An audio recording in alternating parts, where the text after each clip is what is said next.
Thank you again for joining us for the second episode of the PURÂ lecture series, Ancient Teachings from Modern Times. And again, we're really grateful to have here with us to take us through this wonderful journey, Shri Subhanu Saxena. So really, before we get into this week's content, Subhanu, we had a question kind of carried over from last time that we couldn't get to. And the question was this: do chanting the Vedas and learning the Vedas, do they help in improving a child's concentration? Thank you, Raghu, for the question, and namaste to everybody who's listening in today or on future recordings. There were a couple of questions that came up from last time we wanted to touch on. First was that, and then the second was I just want to revisit what resources or institutions are available that are supporting Vedic study.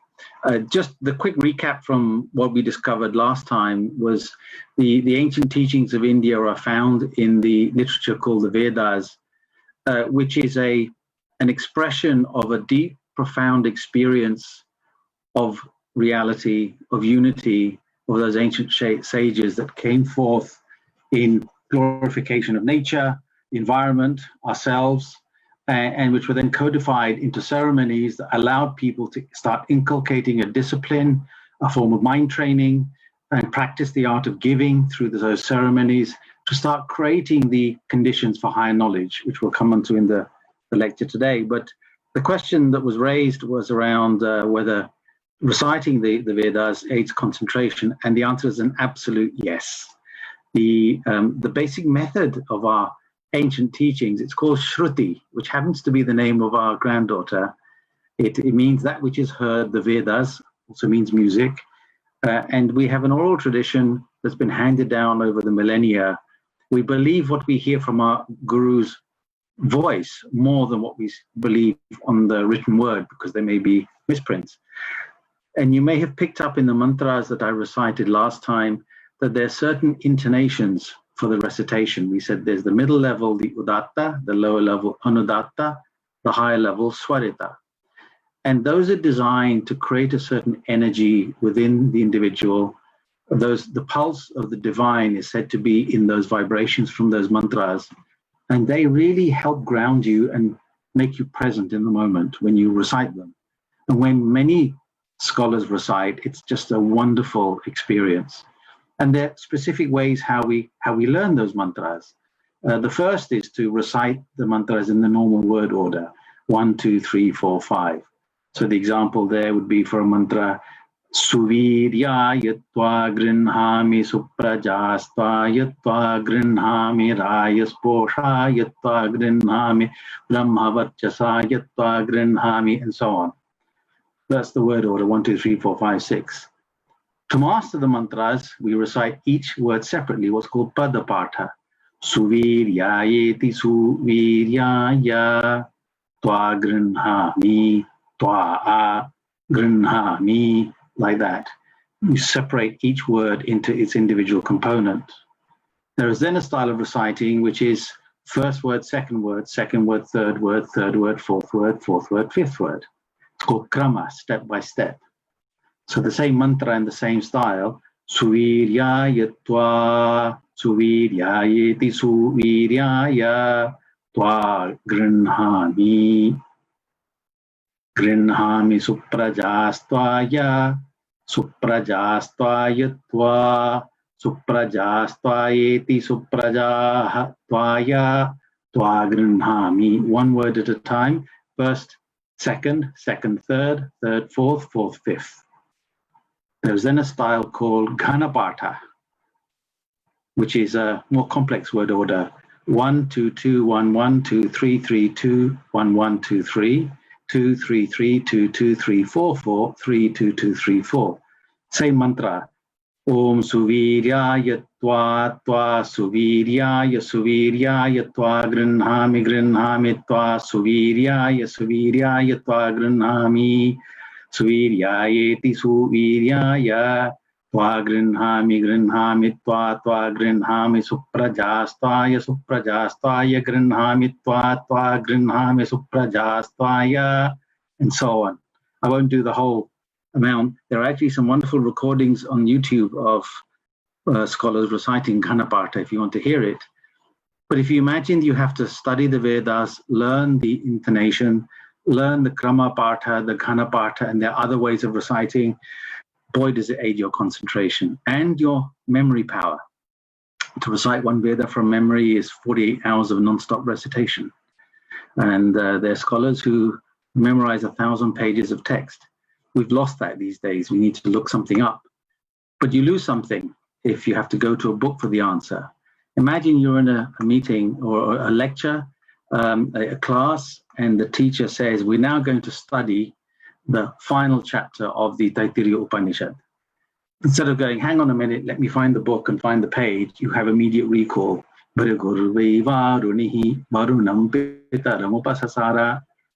it's right there in your mind. When you have things in your mind makes connections that would be lost if it was just on the written page. And what's on page 20 will forever be hard to connect to what's on page 789. But if you're able to memorize, you can make those connections, which is why, in a very true sense, these ancient texts are revealed texts. Not just that they were revealed to the ancient sages, they reveal their meaning to you as you contemplate them. And we'll get onto that in the subject of today's lecture. So that absolutely does aid concentration, Raghu. So from that, we'll go on to the second question, and around just to follow up in terms of institutions that support Vedic study. We will put some of those names on the board. The one in Mattur village is Shruti Shankara Samshodhana. It's a school there where the Vedic scholars study. Sringeri has its own Vedic school, as does Kanchi Mutt. All the main mutts in India have these. They're also in Bangalore, a number of institutions.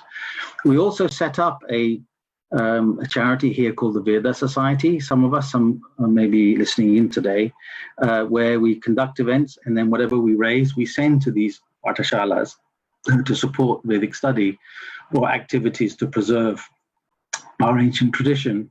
And we also created a book with my mother, which were the Vedic mantras as used in puja. We'll put the link, a picture of this in the link for those who want to get a copy. The proceeds go to support Vedic students. And we've taken some of those main mantras as they're used in day-to-day ceremonies and rituals, so that people can learn them for themselves. And whatever we raise, portion of that goes to support Vedic students. So there are many, many opportunities. And when in doubt, go on Google. You'll see a list of all the institutions. Come to the Bhavan, where we run these classes, and learn from the teachers there, relevant links and places in India. You know, it costs to support a student in India studying the Vedas £100 a year, which in Indian money is a fair amount. But for us, if we can save some of that and send it their way and feed a student for a year, it helps build on the ancient legacy. So I think those are the 2 points that I just wanted to cover from the last lecture. So back to you, Raghu, before we start today. Thank you, Subhanu. There are no other questions, so right over to you. Great, excellent. Om Namo Brahmadibhyo Brahmavidya Samprataya Kartrubhyaha Vamsharishibhyaha Namo Gurubhyaha Namo Mahadbhyaha Namo Gurubhyaha. Today we start the journey inwards. And those the verses I just said are typically started before a study in the more philosophical portions of the ancient texts. We talked about the Vedas last time, how they have 4 sections. The first 2 being the what and the how, the Samhita and the Brahmana. And then you have the second 2 sections, which are the why, the forest works, the Aranyakas. And then the final portion of the Vedic texts. They stand at the end, so they're called Vedanam Antaha, Vedantaha, the end of the Vedas, the culmination of Vedic thought. And I wanted to give you a glimpse today of some of the teachings that you find in theirs and how they are taught. In a half-an-hour lecture, we can only skim the surface, but I hope I give enough for everyone that you become thirsty to learn more, and we'll follow up some of this maybe in the summer school, but to ignite further study on your part. And those mantras at the beginning remind us we are part of a long unbroken tradition. Brahma Vidya Sampradaya, Kartrabhya Sampradaya, the tradition, this Guru Shishya tradition has come down over the generations, and how we're thankful that this knowledge has been preserved for us so that we may learn from it, apply it, and then also pass it on to others. So the texts in the Vedanta, some people talk about how the philosophical portion, the Jnana Kanda as it's called, is divorced from the ritualistic portion, the what portion, the Karma Kanda. It's actually not the case.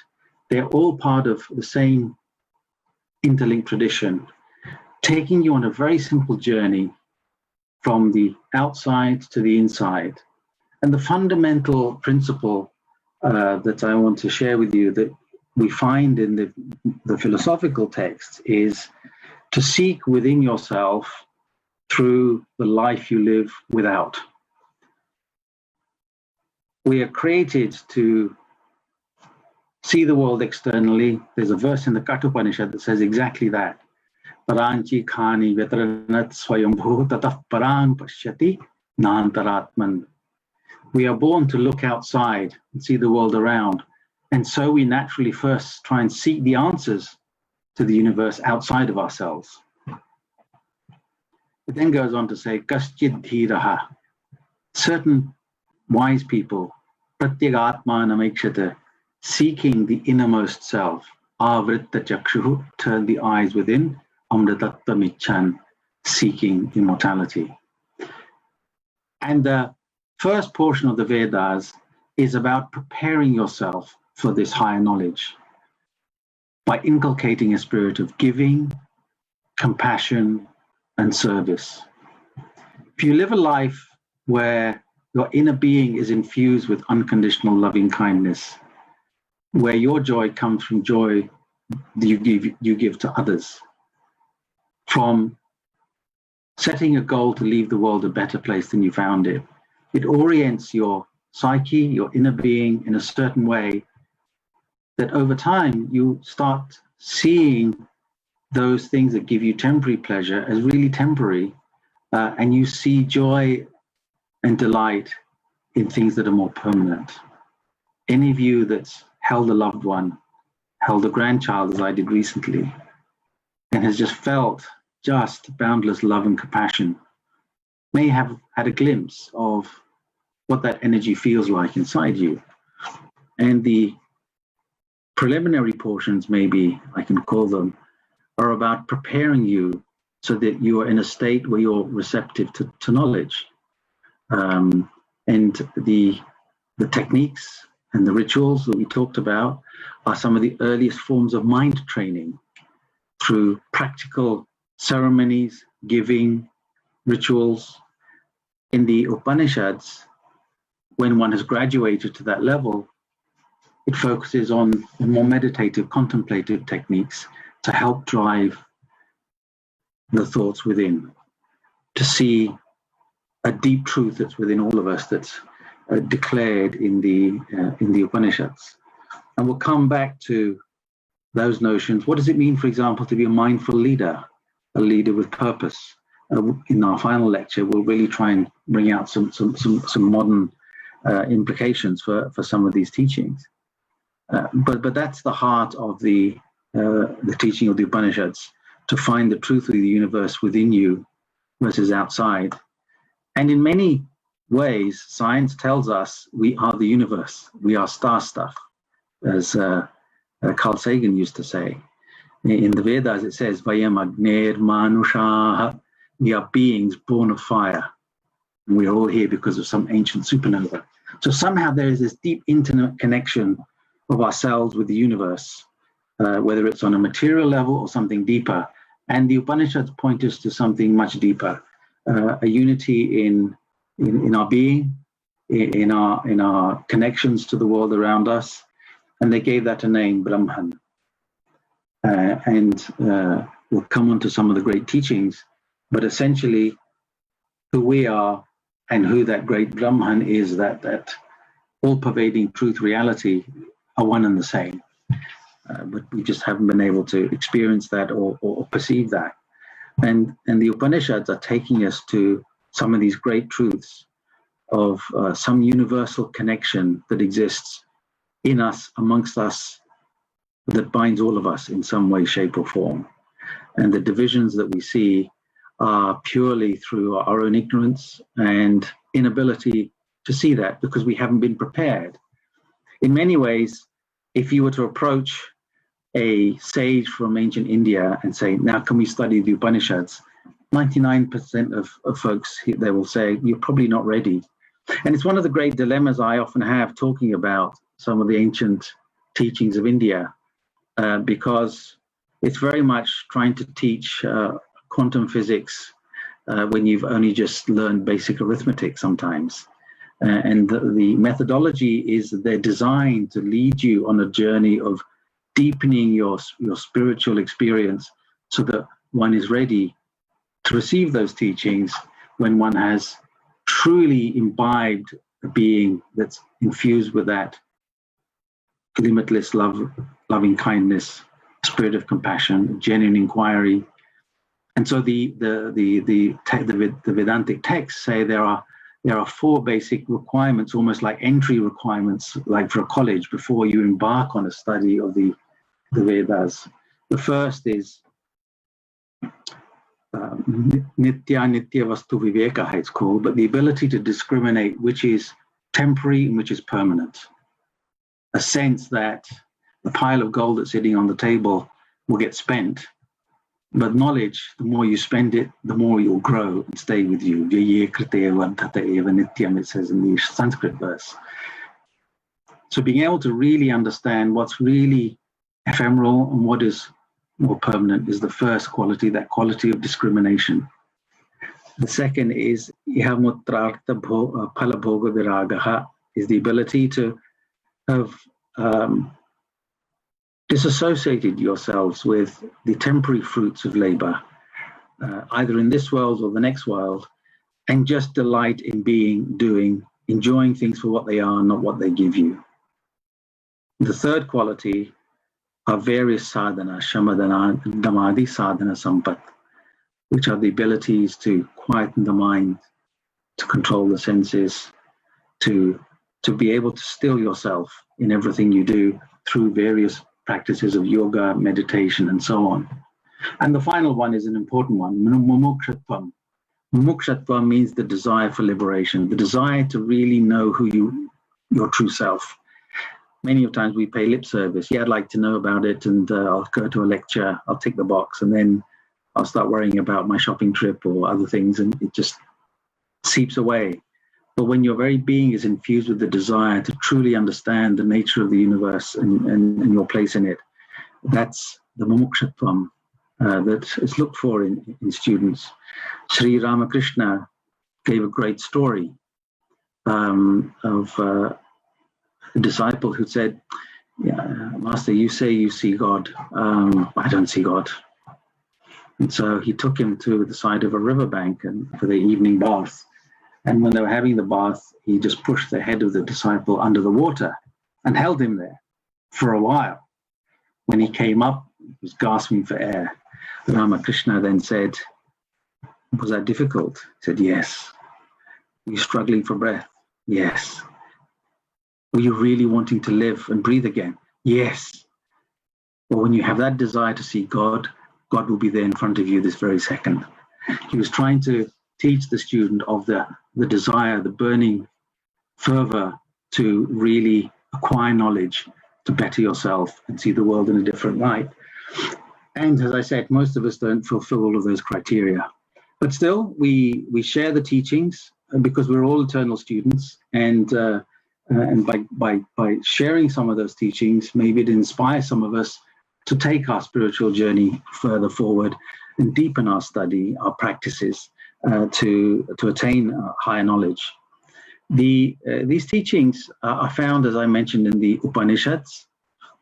We talked last time of how the different branches of the Upanishads. By the way, please start posting questions in the chat box. Raghu, we'll go on to questions in about 10 minutes time. So as you think of questions, don't forget to post the questions. We talked in the past about how many branches of the Vedic text we've lost. The Upanishads were attached to the Vedic texts. There was a time when there were over 1,000. We have a handful left. We have 108 that we talk about today. And there are a few that are the great Upanishads that are literally found in the bodies of the Vedic texts.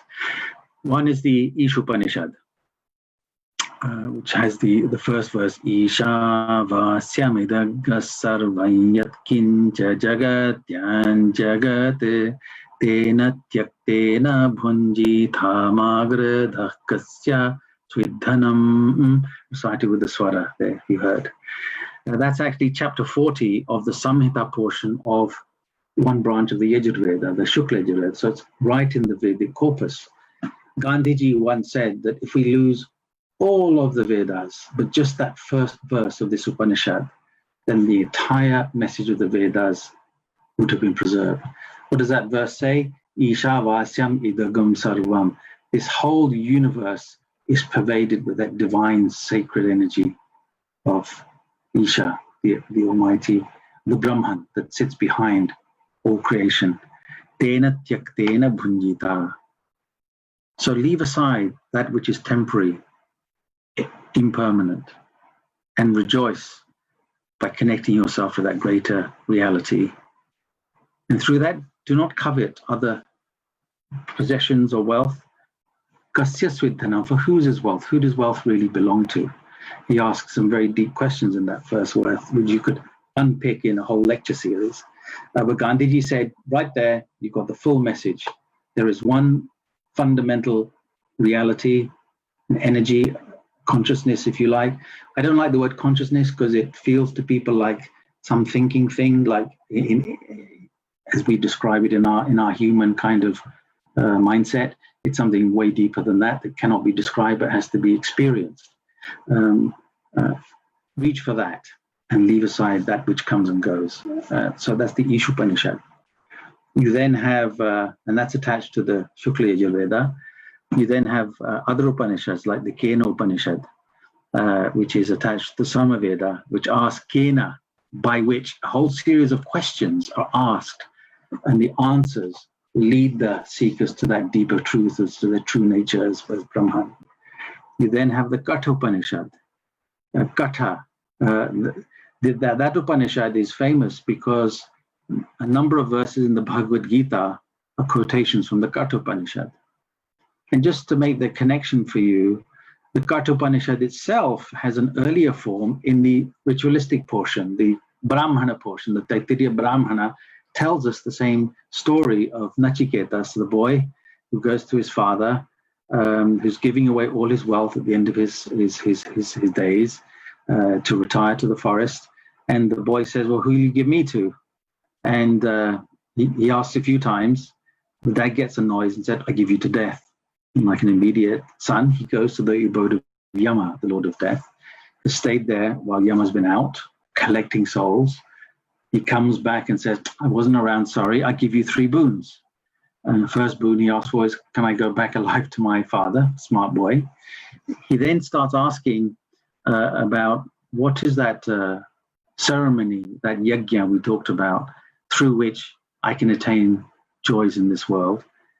And that yajna is taught to Nachiketas. And those are the mantras that are found in the Brahmana portion together with the story. Lokosi, Swargosi, Ananto Osya Parosi, those mantras are there. And Yama is so pleased, he names those mantras after him as the Nachiketa Agni. Then the final question he asks is, many people say, there's something beyond the body, that there is or there isn't. Tell me what my true nature is. And Yama says, no, that's too tough a question. Take some wealth, take beautiful women, take these palaces. And he basically says, well, those things will come and go like blades of grass. They're not permanent. I want that which is permanent. The same question is asked by the wife of Yajnavalkya in the Brihadaranyaka Upanishad. He's doing something similar, and he offers the same thing to his wife when she asks, give me that which will make me immortal. He says, well, these material things won't make you immortal for sure. Then she says, Ye na ham na amritasyam, that through which I don't become immortal. Kimaham tena kuryam, what will I do with something like that? Give me that knowledge that tells me about my true, eternal, immortal self. So that's the quality that these teachers look for in their students, that they really wanted to understand the heart and essence of the teachings about this eternal essence that's within us and around us that we are forever connected to. He then tells the story, the nature of the Atman, as we call it, that eternal self, and equates that with the Brahman, that there is no difference between that essence that's within us and the universe around us. And he does it through stories and very nice analogies that we can get into some other time. And in fact, each of the Upanishads has one of these great sayings, Mahavakyas, that equates the self within to the self without.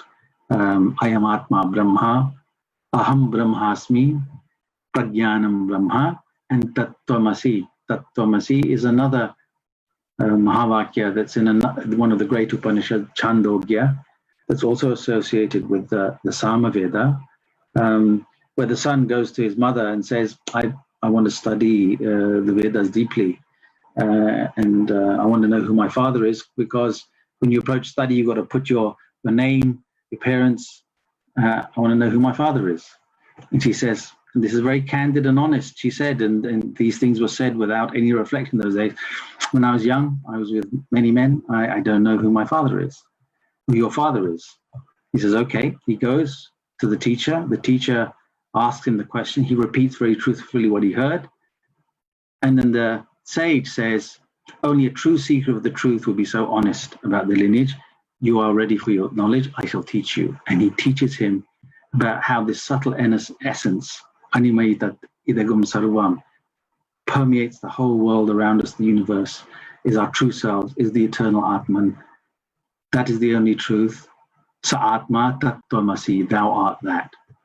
Now, for most of us, that thou art that, tattvamasi, is hard to grasp because we haven't really cultivated the inner conditions for the knowledge.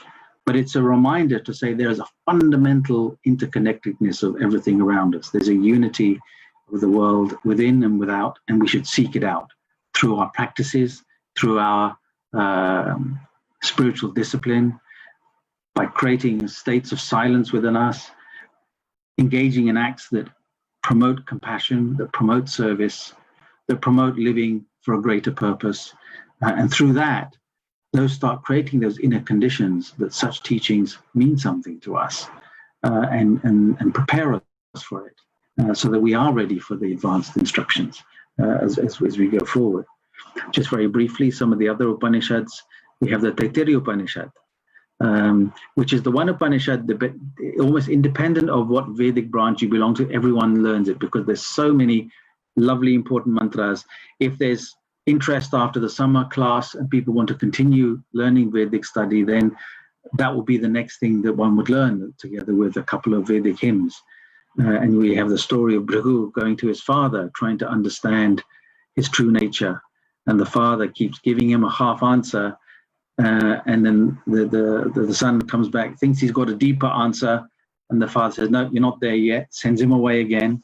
And it's a wonderful lesson of how a teacher takes a student and helps them turn the eye within, cultivate the art and the science of introspection, of reflection, is beautifully given in this Upanishad. And you also have the graduation address, which is when students have finished their study and they want to go back into the world and practically apply what they've taught. That's given in the graduation address, which is also in the Taittiriya Upanishad. Very briefly, just on the other important Upanishads, the great Upanishad is the Brihadaranyaka Upanishad. Sorry, the Taittiriya Upanishad is chapter 7, 8, and 9 of the Aranyaka portion of the Krishna Yajurveda. So it's in the body of the Aranyakas. The final section of the Shukla Yajurveda, the another branch, is called the Brihadaranyaka, the great forest work. It's massive. It contains all the wisdom and knowledge of the Vedas, practical and spiritual. And the final section of that is the Brihadaranyaka Upanishad, where you have these dialogues between husband and wife, between kings and scholars, between debating sages, to help us understand and talk a little more about this ultimate truth about who we really are. And the analogy is as water falls from the heaven, it merges into the ocean. It's our ignorance that makes us see ourselves as individual raindrops.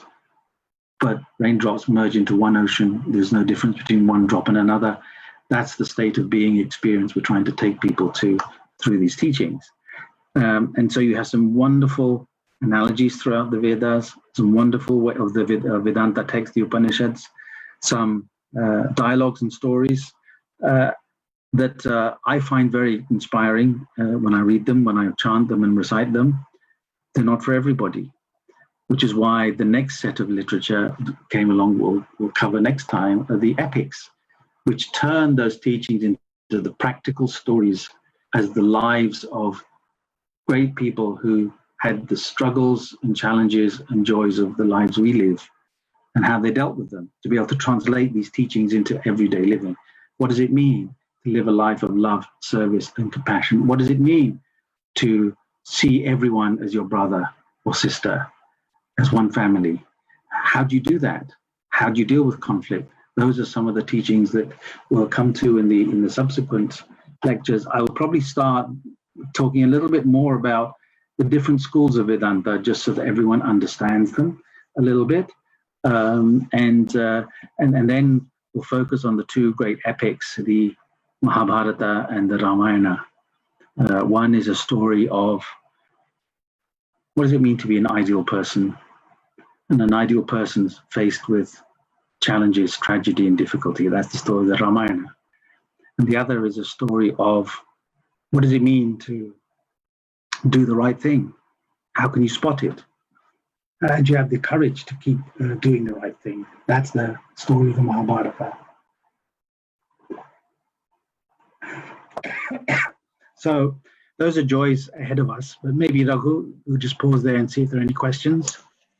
Sure. So the first question is this, is that at the beginning of the talk, you really describe understanding philosophy as being trying to understand quantum mechanics armed only with high school mathematics, in fact, armed only with basic arithmetic.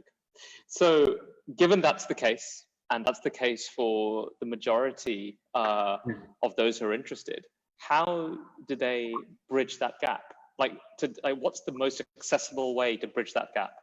Yeah, no, I think that's a great question. Well, I think the way we think about how in our families we learn, we heard stories. We actually started with the stories. We heard the stories, the Ramayana, the Mahabharata.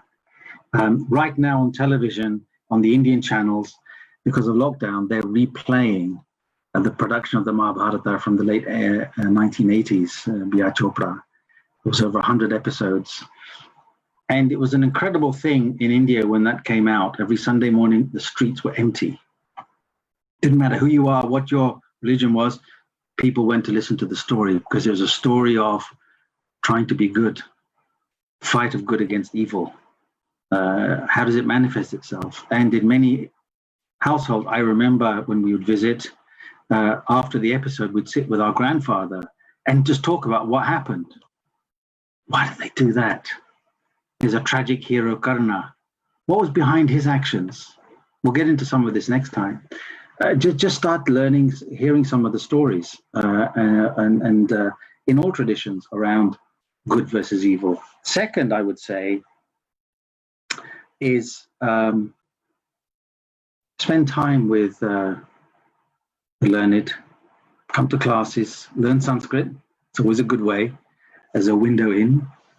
Find places that bring you immense joy and peace, that help you have an experience of a different state of being. One of the most sacred places on the planet for me is a Catholic monastery south of Basel, Switzerland, called Mariastein, where in the side of the rock face in a cave, there is a small chapel to Mother Mary.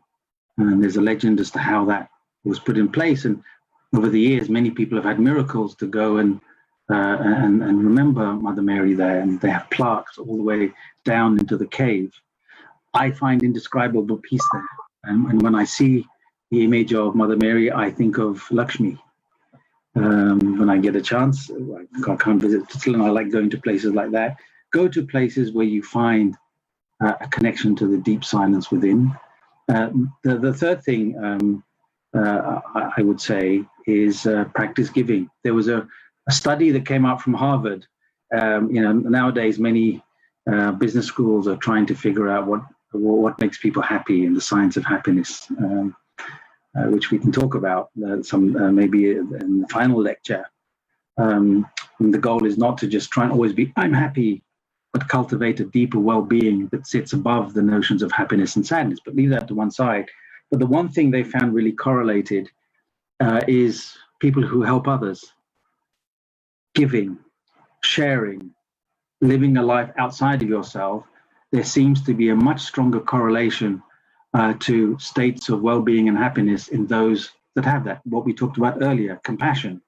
There's some studies that have been coming out, and Mattur talks about this a lot. The monk who's a molecular biologist, Buddhist monk for the Dalai Lama, he would be his translator when Dalai Lama visited France, on altruism and how an altruistic state is somehow innate and natural in children. Children naturally reach out, they give, they don't take. We somehow lose that through the norms of society. But living a life where you're giving and helping others actually is more fulfilling. It creates those conditions. And then adopting some disciplines, some mind training. Those are some of the things that you can start doing. We'll come back to these themes later. And then if you're able then to study some of these ancient texts, and we'll do that in the summer school, to hear these sounds, understand the meaning, it opens your mind to a whole new universe of seeing the world, and maybe gives you a chance to imbibe that into your inner self. So these are some of the things that one can start doing. So thank you for that. So there seem to be a vast number of ways that someone who has even an inkling of interest can take that first step. Absolutely. Right? But absolutely, that funnel, as you get deeper, that funnel gets narrower. So yes. For someone like yourself that is kind of has gone to this far more deeply than a lot of others have, where do you find that next step of inspiration and that next step in your understanding? Is it essential to be able to read and write Sanskrit and understand Sanskrit like you do in order to get that deep? I certainly find it helpful. So I turn to the texts when I need to. When you've memorized text, there's always a mantra going through your mind. And you have that anchor and an ability to make that your meditation for the day. So I certainly find that helpful. But to keep meeting people who inspire you, whether it's within work, within a spiritual realm or outside. The Rig Veda tells us, Ano Bhadra Kratavo Yanto Vishvataha, let noble thoughts come to us from every side. Be an eternal student.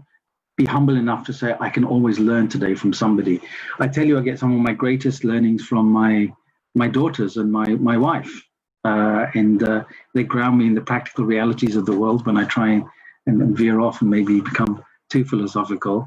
But I find immense wise counsel from them. My parents created the environment for me. I've said before, I think maybe last time, my grandfather, my mother's father, I call my first guru. The time that my parents, my mum took to sit down and tell us these stories made a huge difference. So you have the ability to create an environment in your home where your children will naturally want to learn more and do this. And you can find inspiration all around you. And of course, there's always the next book to study. So I'm working my way through some of the more extensive works on Advaita Vedanta by one of the most prominent students of Shankaracharya called Sureshwara. He wrote massive works, and I find him incredible, the way he can be precise and clear on some of the insights that he gives us. So there's always another book to study and read. Dr. Nandakumara, the executive director of the Bhavan, one of my gurus and a dear friend, gave me an incredible bit of advice when I was young. He said, sometimes you'll see a book and you'll say, I'm maybe not ready for it. He said, don't worry, just buy the book, because one day you'll be ready for that book. And he was absolutely right. There are books on my shelves that over the years, suddenly I'm going to them and I'm finding some wisdom there, some joy, something I didn't think I was ready to read it. And so I built up my book collection over the years. So these are all the things. And if you have a mind to say, I can always become a better person, there are many who inspire me, then you'll go out and find those people. I'm sure that the vast number of books that I have accumulated, I'm sure he's hoping that they say the same thing to me at some point. One day. So you said Ano Bhadraha Kradavo Yantu Vishataha, that noble thoughts come to us from every side. So outside the Vedas, the Upanishads, etc., and outside essentially, let's say, the body of works that are attributed to Sanatana Dharma, right? From the other great philosophies of the world, the other great families of thought, what are other books and other teachings that you have found relevant that really complement your journey into Advaita? It's a wide range, from Marcus Aurelius's Meditations, the great Roman emperor who was a Stoic. Many of his teachings approach Vedantic teachings, to a lot of teachings in modern physics. I find at the heart, I'm an engineer by training. I have a love for all things space. I'm a science fiction nut, but I've kept my interest alive in modern physics. And if you go and listen to some of the great communicators on physics, they talk about this intimate connection between us and the universe around. And I find a lot of meaning in those studies, actually. To a real extent, I think one of the reasons we are here is so that the universe may know itself. And you get that from a lot of the great teachings of the great physicists of the world, who are trying to also lift us from a petty individual view of the world around us to a grander a vision.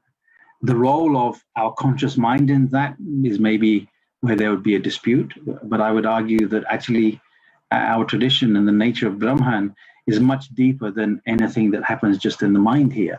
But I get a lot of inspiration from what I learn. And for example, we have a non-dual state, the Advaitic state of connectedness. It's called the Bose-Einstein condensate. Satyendranath Bose. Bosons in physics were named after him. He wrote a paper to Einstein. He'd worked out that at very low temperatures, various particles become more wave-like and they behave as one wave. They somehow merge their being into one quantum state and work in complete harmony and unison with each other. And recently, you may have seen, they recreated that state on the International Space Station as the fifth state of matter. And I think there's something beautiful that at a state of near absolute zero, a state of near absolute rest, there is just a one unity of reality. And in the Vedantic text, Upashantoyam Atma iti, this Atman is utter silence. There is a place of deep rest within all of us, from which all of our awareness comes, that is fundamentally connected to everything in the universe. So I find a lot of these parallels fascinating. So thanks. And actually following on from that, Monica Bhattacharya has got a question. Yes. Her question is this, is that what are the main differences between the teachings of Veda, Vedanta, and Buddhist teachings? Great question. So I think we've got a couple of minutes. If people are happy to stay on, we can cover it. Let me start by saying that if you take the Vedantic schools, you can put them into three categories that talk about the relation of the self, a universal self, and the universe. There's a school of teaching which is Dvaita, dualist, that says there is an eternal self in us, and when we liberate ourselves and realize we are more than this body, we will go and stay in the presence of an eternal self, but separate to them. We've come from them, we've been created by that, but we go and will stay for eternity with them. That's a dualist tradition. That tradition is pretty much what you see in a number of the religions of this world, in Judaism, Christianity, Islam, and others. A separation of the creator and the created. That's Dvaita Vedanta. And it was one of the great sages was Madhvacharya from the 13th century, maybe a little bit earlier actually.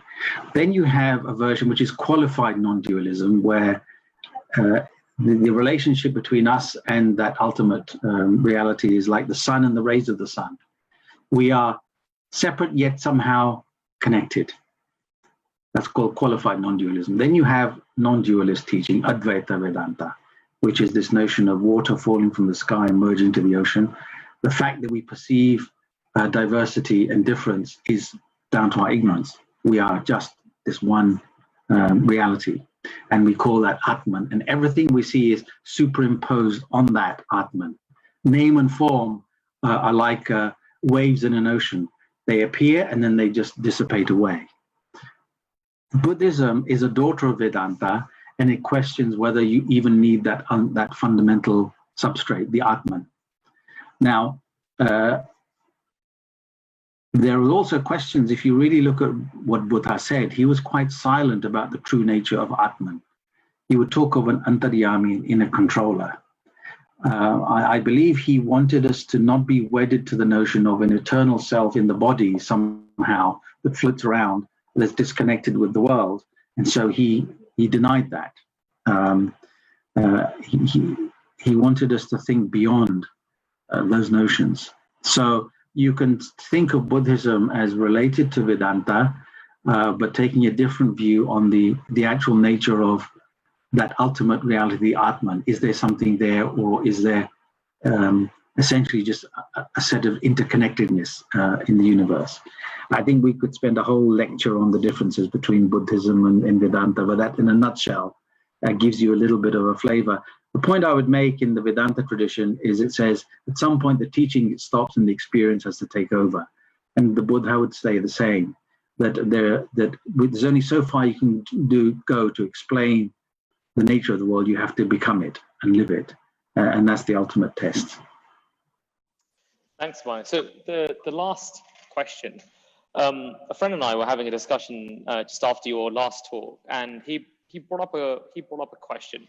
He said, is it possible to draw a tapestry of Sanatana Dharma and essentially its offspring, starting right at the beginning at the Vedas and being able to chart how the various branches of what we call Hinduism today have developed, such that if at any point in time you put a pin in and said, let's say the Vaishnava tradition, are you able to then be able to extract back and identify how that developed, originated from that the start, so the Vedic traditions?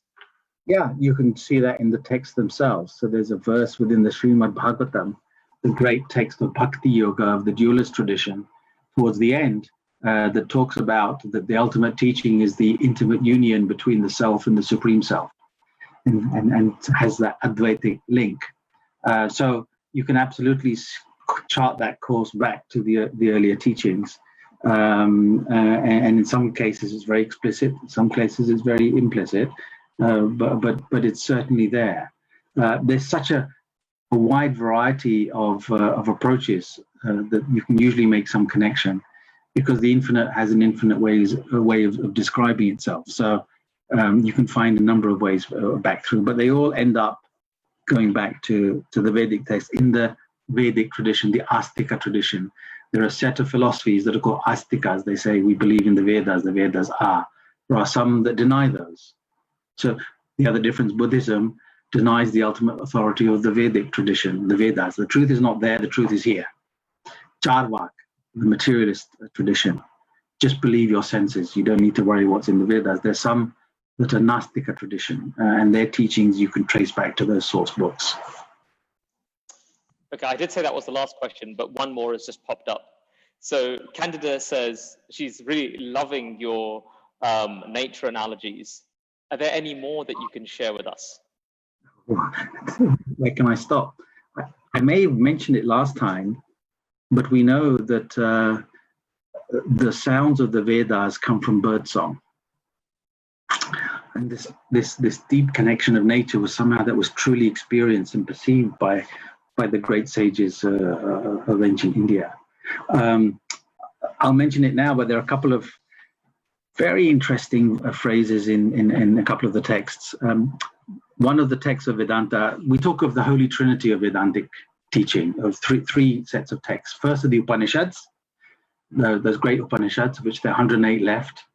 Then you have the Brahma Sutram, which are like lecture notes on the Upanishads, right? They're kind of very short little lecture notes. If you read them, they may be nonsensical without a commentary, but they're the first earliest commentary on the Upanishadic text.